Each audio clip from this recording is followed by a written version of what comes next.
ஒரு கடைக்கு போனேன். ₹5 பணத்தை எடுத்து கொடுத்தேன். ஒரு தினசரி பத்திரிக்கையை கேட்டேன். அவர் உடனே அங்கே அடுக்கி வச்சுருந்த பத்திரிக்கையில் ஒன்று எடுத்து என் கையில் கொடுத்தார். வாங்கிக்கிட்டேன். மீதி பணத்தை எடுத்தார். அதையும் என் கையில் கொடுக்கணும்ல, கொடுக்கல. எதிரில் இருந்த பலகையில் வச்சு எடுத்துக்க சொன்னார். எப்பவும் அவர் அப்படி தான் பண்ணுவார். நானும் எடுத்துக்கிட்டு வந்துடுவேன். இவர் ஏன் இப்படி பண்ணுறாருங்கிறது எனக்கு ரொம்ப நாளாக ஒரு சந்தேகம். ஒரு நாள் அவர்கிட்டயே இதை கேட்டுவிட்டேன். ஏங்க, நீங்கள் உங்கள் கடைக்கு வந்து பொருள்கள் வாங்குறவங்களுக்கு நீங்கள் பாக்கி சில்லறையை கொடுக்குறப்போ பலகையில் வச்சு விட்றீங்க, கையில் கொடுக்க மாட்டேங்கிறீங்களே, ஏன் அப்படின்னு கேட்டேன். காசை கையில் கொடுத்தா நம்மக்கிட்ட இருக்கிற லட்சுமி போயிடுவா சார் அப்படின்னார். அதாவது பணம் செலவாயிடும் அப்படின்னு அர்த்தமா. இன்னொரு நண்பர், அவர் ஒரு நாள் வழக்கத்துக்கு மாறாக ரொம்ப சோகமாக உட்காந்துருக்கிறார். ஏங்க என்னாச்சு, ஏன் இப்படி கப்பலே கவிழ்ந்தது மாதிரி உட்காந்துருக்குறீங்க அப்படின்னு கேட்டேன். கப்பலே கவிழ்ந்திருந்தா கூட நான் இப்படி கவலைப்பட மாட்டேன் சார், வேறு ஒன்று நடந்து போச்சுன்னார். என்னன்னு கேட்டேன். என் உச்சந்தலையில் பல்லி ஒன்று விழுந்துட்டுதுன்னார். அதுக்காகவா இப்படி அப்படின்னு ஆச்சரியப்பட்டேன். ஆமாங்க, பல்லி உச்சந்தலையில் விழுந்தால் பலன் என்னன்னு பஞ்சாங்கத்தில் பார்த்தேன், மரணம்னு போட்டிருக்கு அப்படின்னு சொல்லிவிட்டு அவர் தொடர்ந்து கவலைப்பட ஆரம்பிச்சிட்டார். இப்படியும் ஒருத்தர், என் கூட வேலை பார்க்குற ஒருத்தர் எப்படி தெரியுமா, தினமும் வலது காலை வச்சு தான் ஆஃபீஸுக்கு உள்ளே நுழைவார். என்றைக்காவது தவறுதலாக இடது காலை வச்சு உள்ளே வந்துட்டார்னா அன்னைக்கு பூரா மனசு சங்கடப்படுவார். எந்த வேலையும் சரியாக ஓடாது. கேரம் போர்டு ஆடுற ஒருத்தர் எப்போ ஆட உட்காந்தாலும் ஸ்ட்ரைக்கரை கை தவறி கீழே விழுற மாதிரி பண்ணி அதுக்கப்புறம் அதை எடுத்துக்கிட்டு ஆட உட்காருவார். ஏன்னா எப்போவும் ஒரு தடவை நிஜமாகவே அது கை தவறி கீழே விழுந்திருக்குது. அன்னைக்கு பிரமாதமாக ஜெயிச்சுட்டார். உடனே ஒரு முடிவுக்கு வந்துட்டார், கை தவறுனா லாபம் அப்படின்னு. அதுக்கப்புறம் அதையே பழக்கமாக்கிக்கிட்டார். பூனை குறுக்க போனால் சகுனம் சரியில்லைன்னு நினைக்கிறவங்க உண்டு. ஆனால் ஒருத்தர் எப்படி தெரியுமா, அவர் வெளியில் கிளம்புற சமயம் பக்கத்து வீட்டு ரேடியோவில் மியாவ் மியாவ் பூனைக்குட்டின்னு பாட்டு சத்தம் கேட்டால் கூட போதும், சகுனம் சரியில்லைன்னு பிரயாணத்தை கேன்சல் பண்ணிவிடுவார். இப்போ இவ்வளவும் எதுக்கு சொல்கிறோம்னா, அளவுக்கு மீறின சகுன நம்பிக்கைகள் இருக்குது பாருங்கள், இதோட பயமும் சேர்ந்துக்கிட்டதுன்னு வச்சுக்கோங்க, இது ஒருத்தருடைய மனநிலையை பாதிச்சிடும். இது உளவியல் நிபுணர்கள் சொல்கிற கருத்து. வாழ்க்கையே தடுமாற வச்சிரும். பாதுகாப்பு இல்லாத உணர்வு, ஒரு விதமான டிப்ரெஷன் மனநிலை, இதெல்லாம் தான் இதுக்கு காரணமாக அமையலாம். சில பேர் காய்கறி நறுக்க கத்தியை கையில் எடுத்தால் கூட நேரம் சரியாக இருக்கா அப்படின்னு பார்த்துட்டு தான் வேலையை ஆரம்பிக்கிறது வழக்கம்.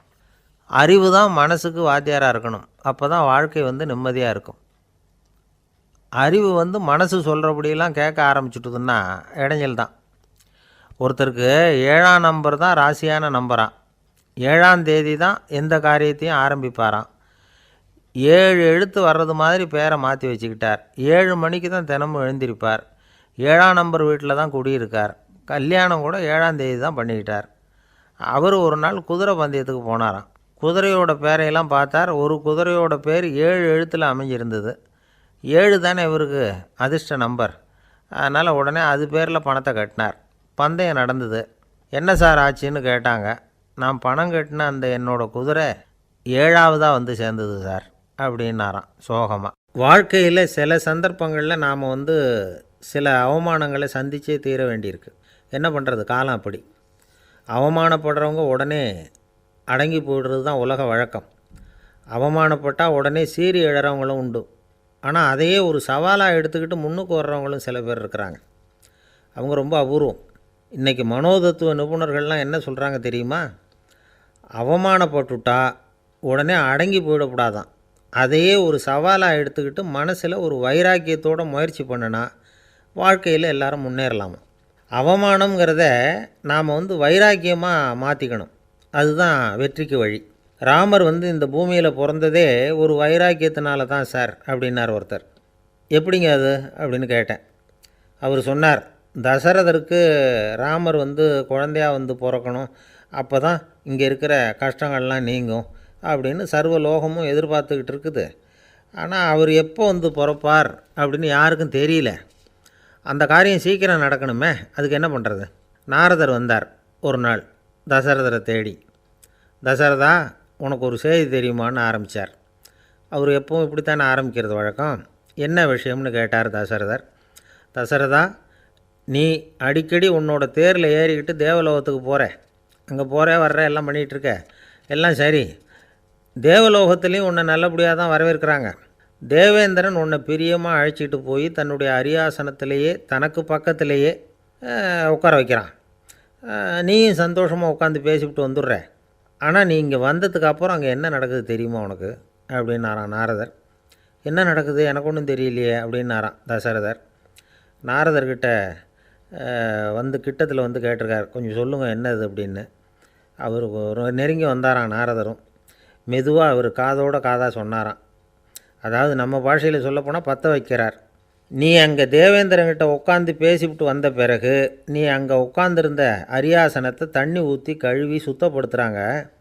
நீ என்ன அந்த அளவுக்கு சுத்தம் இல்லாத ஆளா, தினம் குளிக்காமையாக இருக்கிற அப்படின்னாராம். தசரதருக்கு இது ரொம்ப அவமானமாக போயிட்டுது. அப்படியே செய்கிறாங்க அப்படின்னாராம். ஆமாம், நீ வேணும்னா நான் சொல்கிறது உண்மையாக இல்லையா அப்படின்னு சோதனை பண்ணி பார்த்துக்கோ அப்படின்னாரான் நாரதர். உடனே தசரதர் இதுக்காகவே புறப்பட்டு தேவலோகம் போனார். அங்கே வழக்கம் போலவே இவரை கூப்பிட்டு உட்கார வச்சு பேசிக்கிட்டு இருந்தான் தேவேந்திரன். கொஞ்ச நேரம் பேசிக்கிட்டு இருந்துட்டு சரி நான் கிளம்புறேன்னு புறப்பட்டார். சரி, அவனும் வாசல் வரைக்கும் வந்து வழி அனுப்பி வச்சுட்டு உள்ளே போயிட்டான். தசரதர் வெளியில் கொஞ்சம் நேரம் மறைஞ்சி இருந்துட்டு மெதுவாக உள்ளே எட்டி பார்த்தார் என்ன நடக்குதுன்னு. நாரதர் சொன்னது உண்மைதான். தசரதர் உட்காந்துருந்த ஆசனத்தை அங்கே 2 தேவர்கள் கழுவி சுத்தப்படுத்திக்கிட்டு இருக்கிறாங்க. தசரதரால் இதை தாங்கிக்க முடியல. அவருக்கு ரொம்ப அவமானமாக போச்சு. நேராக கிடுகிடுன்னு தேவேந்திரங்கிட்டே போனார். நான் உட்காந்துருந்த இருக்கையே சுத்தம் பண்ணுறியே, நான் என்ன அந்த அளவுக்கு பாவியா அப்படின்னு கேட்டார். ரொம்ப கோபமாக கேட்டார். தசரதரே, மனுஷனுக்கு 3 கடன்கள் உண்டு. தேவக்கடன், ரிஷி கடன், பித்ரு கடன். இதை தீர்க்காதவன் பாவியாகிறான். இதில் மகனை பெறுவதால் தான் பித்ரு கடன் தீரும். உனக்கு மகன் கிடையாது, அதனால் நீ பாவியாகிற. பாவி உட்காந்துருந்த இடம்ங்கிறதுனால அதை சுத்தம் செய்ய வேண்டியது எங்கள் கடமை அப்படின்னு நானும் தேவேந்திரன். இந்த இடத்துல தசரதருக்கு ஏற்பட்ட அவமானம் ஒரு வைராக்கியமாக மாறிச்சு. தேவேந்திரனே கேட்டுக்கோ, ஒரு மகனை பெற்ற பிறகு தான் இந்த சபையில் மறுபடியும் அடி எடுத்து வைப்பேன் அப்படின்னு சொல்லிவிட்டு போயிட்டாராம். போய் புத்திர காமேஷ்டி யாகம் பண்ணார். புத்திரர்கள் பிறந்தார்கள். இந்த கதையில் உள்ள கருத்து என்னென்னா, தேவேந்திரன் தசரதரை அப்படி அவமானப்படுத்தலைன்னா அவருக்கு இப்படி ஒரு வைராக்கியம் பிறந்திருக்குமா யோசித்து பார்க்கணும். நமக்கு ஏற்படுகிற சில அவமானங்களையும் வைராக்கியமாக மாற்றிக்குவோம். அப்படி மாற்றிக்கிட்டோம்னா வாழ்க்கையில் வந்து முன்னேறலாம். நம்ம ஆளுங்க சில பேர் அவமானத்தை வந்து வைராக்கியமாக மாற்றிக்கிறது எப்படி தெரியுமா? நம்மக்கிட்ட ஒரு பையன் சொன்னான், எங்கள் அப்பா என்னை எல்லாருக்கும் முன்னாடி வச்சு திட்டிவிட்டார், பொறுப்பு இல்லாமல் ஊர் சுற்றுறேன்னு சொல்லி அவமானப்படுத்தி விட்டார். இனிமேல் நீ என் முகத்திலேயே முழிக்காதரா போடான்னு வேறு சொல்லிவிட்டார். எனக்கு ரோஷம் வந்துட்டுது. அந்த அவமானத்தை வைராக்கியமாக மாற்றிக்கிட்டேன். அன்னையிலேருந்து அவர் முகத்திலேயே முழிக்கிறதில்ல அப்படின்னா. அப்படியான்னு கேட்டோம். ஆமாங்க, அவர் வீட்டில் இல்லாத நேரமாக பார்த்து உள்ளே சமையல் கட்டுக்கு போய் சாப்பிட்டுட்டு நைஸாக வெளியில் வந்துடுவேன் அப்படிங்கிறான் அவன். காசியில் இருக்கிற கடவுள் காசி விஸ்வநாதர், அங்கே இருக்கிற தேவி காசி விசாலாட்சி. இவங்க 2 பேரும் ஒரு நாள் பேசிக்கிட்டு இருந்தப்போ கடவுள் சொன்னார், இந்த மனிதர்களை நாம் ரொம்பவும் நம்பிக்கையோடு தான் படைச்சிருக்கிறோம். இருந்தாலும் அவங்களுக்கு தான் நம்பிக்கை இல்லை, எதுலேயும் ஒரு உண்மையான நம்பிக்கை இல்லாமல் வாழ்ந்துக்கிட்டு இருக்கிறாங்க அப்படின்னார். என்ன அப்படி சொல்கிறீங்க? அதோ பாருங்கள், எவ்வளவு பேர் காசியை தேடிட்டு வந்து கங்கையில் குளிச்சுக்கிட்டு இருக்கிறாங்க. அவங்களெலாம் நம்பிக்கை இல்லைன்னா இவ்வளவு தூரம் தேடிட்டு வந்து இங்கே குளிப்பாங்களா அப்படின்னு நாங்கள் தேவி. சரி, அதை சோதித்து பார்க்கலாம் அப்படின்னு 2 பேரும் முடிவு பண்ணிக்கிட்டாங்க. உடனே ஒரு திட்டம் போட்டாங்க. அது எப்படின்னா, நாம் 2 பேருமே பக்தர்கள் மாதிரி உருவத்தை மாற்றிக்கிட்டு கங்கை கரைக்கு போக வேண்டியது. நான் வந்து கங்கையில் இறங்கி குளிக்கிறேன். கொஞ்ச நேரத்தில் சுழலில் மாட்டிக்கிட்டது மாதிரி நடிக்கிறேன். நீ உடனே கரையிலிருந்து சத்தம் போடும், என்னோடய வீட்டுக்காரரை யாராவது காப்பாற்றுங்களேன்னு சத்தம் போடும். அதோடு இன்னொன்று சொல்லு, யாராவது ஒரு புண்ணிய ஆத்மா அவர்கிட்ட போய் அவருடைய முடியை பிடிச்சி இழுக்கணும். அப்படி ஒரு சாபம் இருக்குது எங்களுக்கு. புண்ணிய ஆத்மா, அதாவது எந்த பாவமும் செய்யாத இல்லாத ஒருத்தர் தான் அவரை காப்பாற்ற முடியும். அப்படிப்பட்டவங்க யாராவது வெள்ளத்தில் குதித்து என்னுடைய கணவரை காப்பாற்றுங்கோ அப்படின்னு நீ சத்தம் போடு, கூச்சல் போடு, என்ன நடக்குதுன்னு பார்க்கலாம் அப்படின்னார் கடவுள்.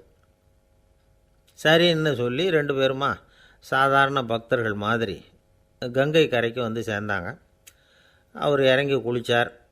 திட்டம் போட்டது மாதிரியே சுழலில் மாட்டிக்கிட்டது மாதிரி கத்தினார், கரையில் இருந்த அந்த அம்மா, ஐயோ என் கணவரை காப்பாற்றுங்களேன், யாராவது காப்பாற்றுங்களேன்னு கத்துனாங்க. பல பேர் ஓடி வந்தாங்க. உடனே இவங்க, பாவம் இல்லாத புண்ணிய ஆத்மா ஒருத்தரால் தான் என்னுடைய கணவர் காப்பாற்றப்படணுங்கிறது விதி, அப்படி ஒரு சாபம் இருக்குது, அதனால் புண்ணிய ஆத்மா யாராவது அவர்கிட்ட போய் அவர் முடியை பிடிச்சி தூக்குனா அவரை காப்பாற்றி போடலாம் அப்படின்னாங்க. இவங்க இப்படி சொன்னதும் எல்லோரும் திகைச்சு போய் நின்றுட்டாங்க. ஒவ்வொருத்தருக்கும் அவங்க செஞ்ச பாவம்லாம் ஒவ்வொன்றா ஞாபகத்துக்கு வர ஆரம்பிச்சுட்டுது. சரி, இதுக்கு நாம் லாயக்கு இல்லை அப்படின்னு சொல்லி ஒதுங்கி போக ஆரம்பிச்சிட்டாங்க எல்லாம். இந்த சமயத்தில் யாரோ ஒருத்தர் வேகமாக ஓடி வந்தார். ஆற்றுல குதித்தார். அவர்கிட்ட போனார், முடியை பிடிச்சார், தூக்குனார், அவரை காப்பாற்றி கரைக்கு கொண்டுட்டு வந்துட்டார். அப்படி காப்பாற்றின அந்த ஆளை இவங்க 2 பேரும் தனியாக கூப்பிட்டுக்கிட்டு ஒரு மண்டபத்துக்கு வந்துட்டாங்க. வந்து விசாரிக்கிறாங்க. நீ யாரப்பா அப்படின்னு கேட்குறாங்க. ஏதும் தெரியாத மாதிரி. நான் இந்த ஊர் அன்ன சத்திரத்தில் வேலை செய்கிற ஒரு சமையல்காரன் அப்படிங்கிறார். நீ வந்து கங்கையில் குளிக்கிறது உண்டான்னு கேட்டிருக்காங்க. நான் இந்த ஊர்லேயே தான் இருக்கிறேன், இருந்தாலும் தினமும் கங்கையில் குளிக்கிறது இல்லை, எப்போவாவது ஒரு நாள் அங்கே குளிப்பேன் அப்படின்னார். கங்கையில் மூழ்கி எழுந்திரிச்சா பாவம்லாம் தொலையும்னு சொல்கிறாங்க. அப்படி இருக்கிறப்போ அங்கே இன்றைக்கி கங்கையில் குளிச்சுக்கிட்டு இருக்கிறவங்கெல்லாம் தங்களை வந்து புண்ணிய ஆத்மாவா நினைக்கல. கங்கையில் குளிக்காத நீ உன்னை வந்து புண்ணிய ஆத்மாவாக நினச்சி என்னை காப்பாற்ற வந்திருக்கிற, அது எப்படி அப்படின்னு கேட்டார். அதுக்கு அந்த ஆள் சொல்கிறான், கங்கையில் குதித்ததுக்கு அப்புறம் தானே உங்களை காப்பாற்ற போகிறோம், அப்படி குதிக்கும் பொழுது என்னுடைய பாவம்லாம் போயிருக்கும்ல, நான் புண்ணிய ஆத்மாவாக ஆயிருப்பேனே, அதனால தான் துணிஞ்சு வந்து உங்களை காப்பாற்றினேன் அப்படின்னா. கடவுளும் தேவியும் அவனுக்கு வந்து காட்சி கொடுத்தாங்களாம். இப்படி ஒரு கதை உண்டு. அதாவது கங்கையில் குளிச்சுக்கிட்டு இருக்கிறவங்களுக்கே தங்களுடைய பாவம் போகுங்கிற நம்பிக்கை பரிபூர்ணமாக இல்லை, குளிக்காத ஒருத்தனுக்கு அந்த நம்பிக்கை இருந்தது. அதனால் அவனால் கடவுளை பார்க்க முடிஞ்சது. கடவுளை வந்து நாமளும் பார்க்க முடியுமா முடியாதா அப்படிங்கிற குழப்பம்லாம் நமக்கு வேண்டியதில்லை. நம்பிக்கையோடு வாழணுங்கிற உண்மையை மட்டும் இந்த கதையிலேருந்து புரிஞ்சுக்கிட்டால் போதும். ஏன்னா இந்த கதையை கேட்டுட்டு ஒரு நண்பன் குதர்க்கமாக ஒரு கேள்வி கேட்டான். ஏன் சார், கங்கையில் குளித்தா பாவம் போயிடும்னு சொல்கிறீங்களே, நான் எனக்கு வேண்டாத ஒருத்தனை அழைச்சிட்டு போய் கங்கையிலேயே தள்ளி விட்டுட்டு அதுக்கப்புறம் அங்கேயே முழுக்க போட்டுட்டு நான் செஞ்ச பாவத்தை வந்து அதுலேயே கழுவி விட்டுட்டு மறுபடியும் உங்ககிட்ட வந்துடுறேன்னு வச்சுக்கோங்க, நீங்கள் என்னை வந்து புண்ணிய ஆத்மான்னு ஏற்றுக்குவீங்களா அப்படிங்கிறான். ஆள் கொஞ்சம் அசந்தான் நம்மளே அங்கே அழைச்சிட்டு போனாலும் போயிடுவான். இமயமலை அடிவாரத்தில் ஒரு மடம், அங்கே ஒரு சன்னியாசி இருந்தார். அவர்கிட்ட ஒருத்தர் வந்தார். சுவாமி, ஆசையை உதற நினைக்கிறேன், முடியல, ஒட்டிக்கிட்டே வருது அப்படின்னாராம். இப்படி உட்கார ஒரு கதை சொல்கிறேன் அப்படின்னு சொல்லி அவர் சொல்ல ஆரம்பித்தாராம். அவர் சொன்ன கதை என்னென்னா, ஒரு ஊரில் ஒரு ஆள் இருந்தான். அவன் பேர் குப்புசாமி. அவன்கிட்ட எப்பவும் ஒரு பழைய தொப்பி இருக்கும், விடவே மாட்டான். அதனால் அவனை எல்லோரும் தொப்பி சாமி அப்படின்னு தான் கூப்பிடுறது வழக்கம். ஒரு புது தொப்பி வாங்கிக்கப்படாதாப்பா அப்படின்னு நண்பர்கள்லாம் சொல்லி பார்த்தாங்க. பணத்துக்கு எங்கே போவேன் அப்படின்னு விட்டானான். பணம் வச்சுருக்கான், செலவு பண்ண மனசு வரல, மகா கஞ்சன். பழைய பாட்டில்கள்லாம் வாங்கி விற்றுக்கிட்டு இருந்தான். அப்படி ஒரு தடவை பழைய கண்ணாடி சாமான்களை ஏலத்தில் எடுத்தப்போ அதில் ஒரு அருமையான சென்ட்டு பாட்டில் கிடச்சிது. உடனே ஒரு ஐடியா பண்ணான். அந்த சென்ட்டை வந்து சின்ன சின்ன பாட்டில்களில் அடைச்சி ஜன்னல் ஓரமாக அடுக்கி வச்சுட்டான். அதை விற்றா நிறைய பணம் கிடைக்குமே, அதனால்.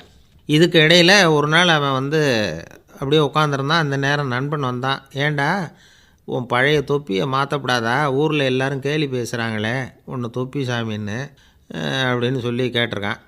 இந்த சென்ட்டு பாட்டில் விற்றதும் பணம் வரும், அதுக்கப்புறம் பார்க்கலாம் அப்படின்னு நானா இவன். சரி வா, நீச்சல் குளத்துக்கு போயிட்டு வருவோம் அப்படின்னு கூப்பிட்ருக்கான் நண்பன். 2 பேரும் போனாங்க. அதே நேரம் அந்த ஊர் நீதிபதியும் அங்கே குளிக்க வந்தாராம். அவர்கிட்ட இருந்தது விலை வசந்த ஒரு புது தொப்பி. அதை அங்கே இருந்த ஸ்டாண்டில் மாட்டிவிட்டு குளிக்க போனார். இதுக்கிடையில் குப்புசாமி குளிச்சுட்டு வந்தான். அவனுடைய பழைய தொப்பியை காணலை. அந்த புது தொப்பியை பார்த்தா இது நண்பனுடைய வேலை தான் அப்படிங்கிறதாக புரிஞ்சுக்கிட்டு அதை எடுத்து மாட்டிகிட்டு வந்துட்டான். நீதிபதி குளிச்சுட்டு வந்து பார்க்குறாரு, தொப்பியை காணும். போலீஸில் புகார் கொடுத்தார். அவங்க வந்து தேடினாங்க. ஒரு மூலையில் பழைய தொப்பி கிடச்சிது. அடடா, இது நம்ம குப்புசாமியோட தொப்பி இல்லையா அப்படின்னு நானா ஒருத்தன். உடனே அவன் வீட்டுக்கு தேடிட்டு போயிருக்காங்க. அங்கே போய் பார்த்தா புது தொப்பி அங்கே இருக்குது. உடனே அவனுக்கு 1000 ரூபா அபராதம் போட்டாங்களாம். அவன் பணத்தை கட்டிவிட்டு ரொம்ப எரிச்சலோடு வீட்டுக்கு வந்தான். பழைய தொப்பி கண்ணில் பட்டுது. மறுபடியும் உன்னால் தானே எனக்கு 1000 ரூபா நஷ்டம் அப்படின்னு சொல்லி அதை எடுத்துக்கிட்டு அப்படி போயிருக்கான். அந்த ஊர் குளத்தில் வீசி எரிஞ்சிட்டு வந்துட்டான். அது மீன் பிடிக்கிற ஒருத்தன் கையில் சிக்கிச்சு. அவன் வர்ற வழியில் அதை எடுத்து வேகமாக வீசி எறிஞ்சான். அது நேராக குப்புசாமி வீட்டு ஜன்னல் வழியாக உள்ளே வந்து இந்த சென்ட்டு பாட்டில்கள் மேலே விழுந்து எல்லாம் உடஞ்சி நொறுங்கி போச்சு. குப்புசாமி பார்த்தான். தோட்டத்தில் ஆழமாக ஒரு குழியை வெட்டினான். அந்த தொப்பியை போட்டான், மூடிவிட்டான். இதை அடுத்த வீட்டுக்காரன் பார்த்தான். ஏதோ புதையல் தான் வச்சுருக்கான் போல இருக்குன்னு நினச்சான். போலீஸில் போய் புகார் கொடுத்துட்டான். மறுபடியும் போலீஸ் குழியை தோண்டினாங்க. பழைய தொப்பி மறுபடியும் வெளியில் வந்தது. எல்லோரும் சிரிக்கிறாங்க. அன்னைக்கு ராத்திரியே அந்த தொப்பியை எடுத்துக்கிட்டு நேராக புறப்பட்டான். ஒரு கல்லில் அதை சேர்த்து கட்டி குடிநீர் தொட்டி இருக்கும்ல, அதில் போட்டுட்டு வந்துட்டான். இனிமேல் என்ன பண்ணும் பார்ப்போன்னு. ஒரு நாள் திடீர்னு குழாயெல்லாம் அடைப்பட்டு போச்சு. மாநகராட்சி அலுவலர்கள் வந்து என்னன்னு பார்த்தா அந்த பழைய தொப்பி குழாயை அடைச்சிக்கிட்டு இருக்குது. இது குப்புசாமியோட தொப்பிங்கிறது தான் எல்லாருக்கும் தெரியுமே. உடனே குடிநீரை வந்து பாழாக்கணத்துக்காக குப்புசாமிக்கு கோர்ட்டு 2500 ரூபா அபராதம் போட்டுவிட்டுது. அதையும் கட்டிவிட்டு வெளில வந்தான். கடைசியாக முடிவு பண்ணான். ஒரு நெருப்பு குச்சியை கிழிச்சான். தொப்பியை கொளுத்தினான். எரிஞ்சுது. எடுத்து வெளில எரிஞ்சான். கொஞ்ச நேரத்தில் தீ அணைப்பு படம் வந்துட்டுது. ஆமாம், இவன் எடுத்து எரிஞ்சது வெளியில் விழுந்து வீட்டு கூரையே பற்றிக்கிட்டு எரிய ஆரம்பிச்சுட்டுது. அவனோட பணத்தாசையும் அதோடு சேர்ந்து எரிஞ்சு போச்சான். இப்படி ஒரு கதை. இந்த கதையை சொல்லி முடித்தார் அந்த இமயமலை அடிவாரத்தில் இருந்த சன்னியாசி. இப்போ அந்த குப்புசாமி எங்கே இருக்கிறான்னு கேட்டார் எதிரில் இருந்தவர். இதோ உன் எதிரிலே இருக்கிறான், நான் தான் அந்த குப்புசாமி அப்படின்னாரான் அந்த சன்னியாசி. அந்த குப்புசாமிகிட்ட இருந்தது மாதிரி ஒரு பழைய தொப்பி நம்ம ஒவ்வொருத்தர்கிட்டையும் உண்டு. அதை எப்படி தொலைக்கிறதுன்னு தெரியாமல் தடுமாறிக்கிட்டு இருக்கிறோம். அது என்ன தொப்பிங்கிறீங்களா? அதுதான் நம்மை சூழ்ந்திருக்கிற மாயை அப்படிங்கிறார் சுவாமி சின்மயானந்தர். மெய்ஞானம் கிடைக்கிறப்போ மாயை வந்து எரிஞ்சு போகும் அப்படிங்கிறது அவருடைய கருத்து. நம்மால் ஒருத்தர் வேகமாக ஓடி வந்தார். காலில் மாட்டியிருந்த பழைய செருப்பு ரெண்டையும் ஆவேசமாக தூக்கி ஒரு கிணத்துல போட்டுட்டு வெறுங்காலோடு நடந்து வந்துக்கிட்டு இருக்கிறார். ஏன் அப்படி பண்ணீங்க அப்படின்னு கேட்டோம். அந்த செருப்புக்கு சொந்தக்காரன் வந்து பின்னாடி வந்துக்கிட்டு இருக்கிறான், அதனால் அப்படி பண்ணேன் அப்படிங்கிறார் இவர். ஒரு ஊரில் ஒரு இளைஞன் இருந்தான். ஒரு நாள் அவன் ஒரு குருவை தேடிக்கிட்டு புறப்பட்டான். ஊரை விட்டு வெளியில் போனான். போகிற வழியில் ஒரு காடு. அந்த காட்டில் ஒரு மரத்தடியில் ஒரு பெரியவர் உட்காந்துருக்கிறார். அமைதியாக மௌனமாக அவர் அமர்ந்திருக்கிறார். இந்த பெரியவரை விசாரிக்கலாம், குருவை தேடி கண்டுபிடிக்கிறதுக்கு இவர் ஏதாவது ஒரு வழி சொல்லி கொடுப்பார் அப்படின்னு நினச்சிக்கிட்டு அவரை நெருங்கினான். ஐயா, எனக்கு ஒரு குரு தேவை, எங்கே கிடைப்பார்? அவரை எப்படி அடையாளம் கண்டுபிடிக்கிறது? அதை பற்றி ஏதாவது விவரம் சொன்னீங்கன்னா நான் கண்டுபிடிச்சிக்குவேன் அப்படின்ட்டுருக்கான். பெரியவர் நிமிர்ந்து பார்த்தார். தம்பி, அது ரொம்ப சுலபம். அவர் வயசானவராக இருப்பார். என்னை விட சுமார் 30 வயசு அதிகமாக இருக்கும். அவர் ஒரு மரத்தடியில் தான் உட்காந்துருப்பார் அப்படின்ட்டுருக்கான். சரிங்க பெரியவரே, அது என்ன மாதிரியான மரம், எப்படி இருக்கும் அப்படின்னு கேட்டிருக்கான். பெரியவர் அந்த விவரங்களையும் சொல்லியிருக்கிறாரு. அது மட்டும் இல்லை, சந்திக்கிற நாள், நேரம், வினாடி முதற்கொண்டு எல்லா விவரங்களையும் துல்லியமாக சொன்னாராம். இவ்வளவு விவரங்களை இவரால் எப்படி சொல்ல முடியுது அப்படின்னு இவனுக்கு ஆச்சரியம். இருந்தாலும் அந்த பெரியவர் கடைசியாக ஒரு விவரம் சொன்னார். அது என்ன தெரியுமா? எப்படியும் நீ அவரை சந்திக்கிறதுக்கு ஒரு 30 வருஷம் ஆகும் அப்படின்னு சொல்லிவிட்டாரான். ரொம்ப நன்றிங்க பெரியவரே அப்படின்னு சொல்லிவிட்டு அந்த இளைஞன் புறப்பட்டுருக்கான். இப்போ அவனுக்கு குரு பற்றின விவரம் எல்லாம் கிடச்சிட்டுது. சந்திக்கிற நேரமும் தெரிஞ்சுட்டுது. ஆனால் 30 வருஷம் அவரை தேடி அலைய வேண்டியிருக்குமே. அவன் தேட ஆரம்பித்தான். காடு மலை எல்லாம் சுற்றி அலைஞ்சான். பல வருஷங்கள் தேடினான். அழுத்து போயிட்டான். கடைசியில் அவனுக்கும் வயசாகிட்டுது. கடைசியில் தன்னுடைய சொந்த ஊருக்கே திரும்பி போய்கிட்டு இருந்தான். அங்கே ஒரு மரத்தடியில் அவன் தேடிக்கிட்டு இருந்த குருநாதர் கிடைச்சார். யார் அவருன்னா, 30 வருஷத்துக்கு முன்னாடி வழி சொல்லி கொடுத்தாரில்ல அதே பெரியவர். அவருக்கு இப்போ 30 வயசு அதிகமாக இருந்தது. அதே மரம். அன்னைக்கு பெரியவர் சொன்ன அடையாளம் இப்போ பொருத்தமாக இருந்தது. இப்போ அந்த பெரியவர் சொன்னார், சரியாக வந்து சேர்ந்துட்டேன், வா, உனக்காக தான் நான் இவ்வளவு காலமும் காத்துக்கிட்டு இருந்தேன் அப்படின்னாரான். என்ன சொல்கிறீங்கன்னு இருக்கான். 30 வருஷத்துக்கு முன்னாடி என்கிட்ட வந்தியே, அப்போவே என் காலம் வந்து முடிஞ்சு போயிருந்தது. அப்போவே என்ன உனக்கு அடையாளம் தெரியல, அதனால் இவ்வளவு காலம் உனக்காக காத்துட்ருக்கும்படி ஆகிட்டுது அப்படின்னாராம். ஐயா, அப்போவே நீங்கள் சொல்லியிருக்கலாமே, இதுதான் 30 வருஷம் கழித்து நீ சந்திக்க போகிற இடம், நான் தான் உன்னுடைய குரு அப்படின்னு சொல்லியிருக்கலாமே அப்படின்ட்டுருக்கான். அந்த பெரியவர் சிரிச்சுக்கிட்டே இதுக்கு பதில் சொன்னாராம். நான் எவ்வளவோ விவரமாக தான் சொன்னேன், நீ சரியாக புரிஞ்சிக்கல. காரணம், அப்போது நீ போதுமான அளவுக்கு பக்குவம் பெற்றிருக்கவில்லை. அதனால் புரியும் சக்தி இல்லாமல் போயிட்டுதப்போ 30 ஆண்டு காலம் நீ அலைஞ்சி தெரிஞ்சிருக்கிற. அது காரணமாக இப்போ உனக்கு அந்த பக்குவம் வந்துட்டுது. அதனால தான் அடையாளம் காண முடிஞ்சுது. நானே உன்னுடைய குரு அப்படின்னாராம். இதிலேருந்து என்ன தெரியுதுன்னா, ஆன்மீகத்தில் மாணவனாக சேர்றதுக்கு கூட ஒரு பக்குவத்தன்மை தேவைப்படுது. ஒரு பெரிய ஞானி, அவர்கிட்ட சீடனாக இருக்க ஒருத்தன் வந்தான். எதிரில் நின்னான். ஞானி அவனை வெகு நேரம் உற்று பார்த்தார். அப்புறம் சொன்னார், சீடனாக இருக்கிறது ரொம்ப சிரமம்னார். நான் தயாராக இருக்கிறேன்னா. அது இன்னமும் சிரமமாச்சே. இங்கே குருவாக இருக்கிறது மட்டுமே சுலபம் அப்படின்னாராம். அப்படின்னா நான் குருவாகவே ஆயிடுறேன் அப்படின்னானா. இது போலவே இந்த காலத்தில் கதை ஒன்று உண்டு.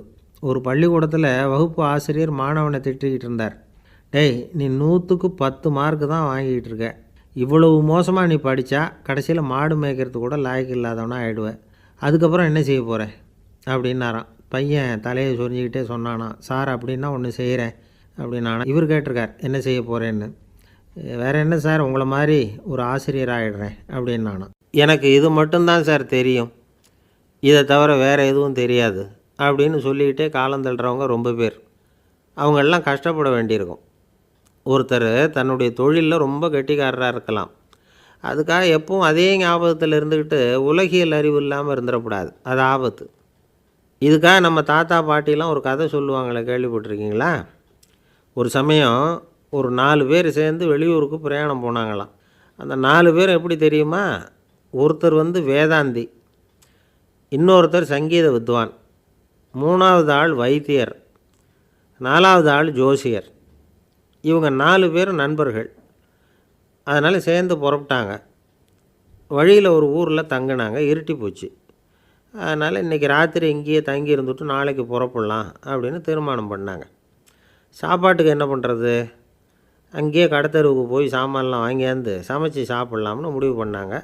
4 பேர் இருக்கிறதுனால ஆளுக்கு ஒரு காரியமாக செய்யலாம் அப்படின்னு வேலையை பிரிச்சுக்கிட்டாங்க. வைத்தியர் கரிகாய் வாங்க போனார். வேதாந்தி எண்ணெய் வாங்க போனார். ஜோசியர் பலசரக்கு வாங்க போனார். சங்கீத வித்வானுக்கு சமைக்கிற வேலை. எல்லாம் சரி. ஆனால் நடந்தது என்ன தெரியுமா? கடைத்தெருவுக்கு காய்கறி வாங்க போனார்ல வைத்தியர், அங்கே போய் மார்க்கெட்டில் பார்த்தார். ஒவ்வொரு கறிகாயாக எடுத்து பார்த்தார். இது பித்தம், உடம்புக்கு ஒத்துக்காது, இது வாயு, உடம்புக்கு ஒத்துக்காது அப்படின்னு ஒவ்வொன்றா தள்ளினார். கடைசியில் ஒன்றுமே தேரல. வெறுங்கையோடு திரும்பி வந்துக்கிட்டு இருக்கிறார். எண்ணெய் வாங்க போனார் வேதாந்தி. அவர் ஒரு தொன்னையில் எண்ணெயை வாங்கினார். பேசாமல் அதை எடுத்துகிட்டு வர வேண்டியது தானே, முடியல. அவருடைய வேதாந்த மூளை சிந்திக்க ஆரம்பிச்சுட்டுது. இந்த தொன்னைக்கு எண்ணெய் ஆதாரமா அல்லது எண்ணெய்க்கு தொன்னை ஆதாரமா அப்படிங்கிற ஆராய்ச்சியில் இறங்கினார். என்னாச்சு தெரியுமா? அப்படி கவுத்து பார்த்தார். வாங்கின எண்ணெய் பூராவையும் வழியில் கொட்டிவிட்டு வெறும் தொன்னையோடு சேர்ந்தார். பலசரக்கு வாங்க போனார் ஜோசியர். அவர் ஒரு வழியில் பார்த்தார். வழியில் வந்தவங்களெல்லாம் அங்கங்கே ஒரு மரத்தடியில் உட்கார வச்சு அவங்களுக்கெல்லாம் ஆர்வம் சொல்ல ஆரம்பிச்சிட்டார். அப்படி ஒவ்வொருத்தராக சொல்லி முடிச்சுட்டு கடத்தருக்கு போய் சேர்ந்தார். இவர் அங்கே போய் சேர்றதுக்குள்ளே ரொம்ப நேரம் ஆகிட்டுது. கடையெல்லாம் பூட்டிவிட்டு போயிட்டாங்க.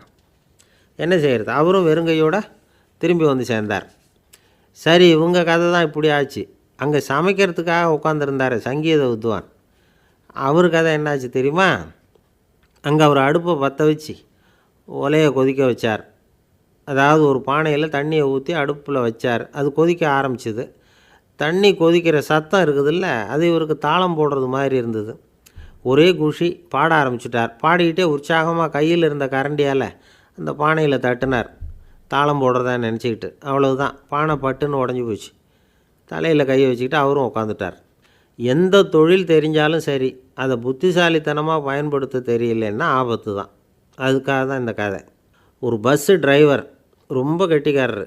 பஸ்ஸை ரொம்ப திறமையாக ஆபத்து இல்லாமல் ஓட்டினதுக்காக பரிசுலாம் வாங்கினவர்.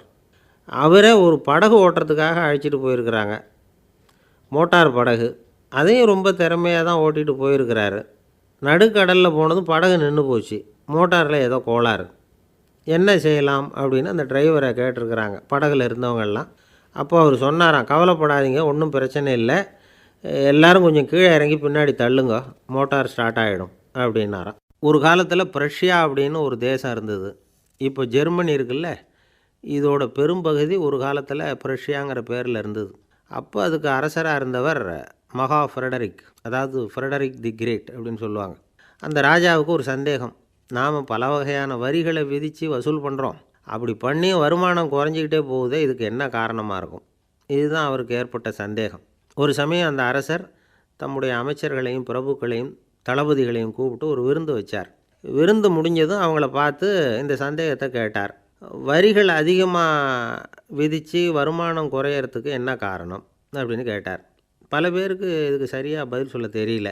அனுபவசாலியான ஒரு தளபதி எழுந்திருச்சார். அரசே, அது எப்படிங்கிறத இப்போ உங்களுக்கு காட்டுறேன்னார். உடனே ஒரு பெரிய பனிக்கட்டி ஒன்றை தன்னுடைய கையில் எடுத்தார். அதை அப்படியும் இப்படியும் திருப்பி பார்த்தார். அப்புறம் அடுத்தவர்கிட்ட கொடுத்தார். அவரும் அதை அப்படியும் இப்படியும் திருப்பி பார்த்துட்டு அடுத்தபடியாக இருந்தவர்கிட்ட கொடுத்தார். இப்படியே இதை ஒவ்வொருத்தராக பார்த்துட்டு ஒவ்வொரு கையாக மாறி கடைசியில் மன்னர் கைக்கு போய் சேர்ந்தது.